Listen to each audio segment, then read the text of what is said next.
Hi class, my name is Raul Torres. I'm a firefighter paramedic, and today I'm going to be talking to you guys about emergency preparedness. And the topic I chose for emergency preparedness is being prepared for hurricanes.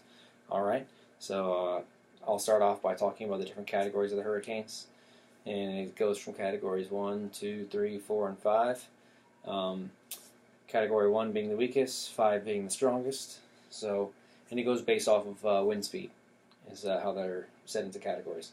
Category 1 is anywhere from 75 to 95 mile per hour winds. 2 is 96 to 110 mile per hour winds. Category 3 is where it starts to get more serious, where it can cause serious home damage, issues with your roof, things like that. And then, of course, 4 and 5 will cause major damage to your house. But Category 3 is anywhere from 111 mile per hour winds to 129 mile per hour winds.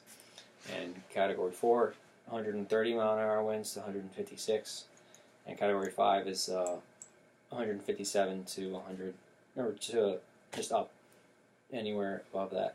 All right, and those are the major ones. Category 3 through 5 is where it can start to get more serious.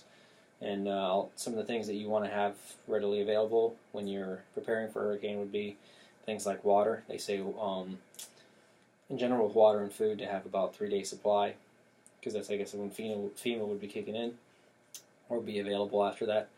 And they say per day, per person, you want 1 gallon. So for me, if I was going to be 3 days, it would just need 3 gallons. If I have a family of 4, you 4 times 3 days, you'll have 12 gallons. Alright, so that's just a guesstimate. You can have more than that. I would prepare for more than 3 days, just in case. You never know how bad it's going to be. And same thing with food. With the food, you want to be preparing for approximately 3 days of non-perishable items, things, in cans, pretty much, And other things to have possibly are like things like a radio, so you can have some sort of way of communicating people if cell towers are down, things like that. And you want batteries for that radio, or batteries for things like flashlights and things like that. So that brings me to flashlights, which would be another thing that you want during hurricanes, in case you're inside of anywhere that's dark, you know what I mean? You need some sort of light source. The other thing would be first aid kits, in case somebody in your family, you, gets hurt. A lot of times the fire department is not responding out after it reaches a certain mile per hour winds, just 'cause it's not safe for the trucks and stuff to be operating in those kind of conditions. So in the middle of a hurricane, if you're hurt, first aid kit would definitely come in handy, to where you can assist yourself until, somebody else can come and help you. Another thing would be cell phone and the cell phone charger. Possibly one of those portable ones that you don't need to plug into the wall, and try to conserve your cell phone battery while this is all going on, all the whole hurricane issues, and you don't have power or whatever it is.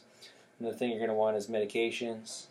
If you take any medications, you're going to want food for if you have a baby or something like that. You need plenty of formula, water for the formula if that's what you're feeding, or if they eat food, you need the food, a way to keep the food cold, things like that. Maybe ice, and cooler.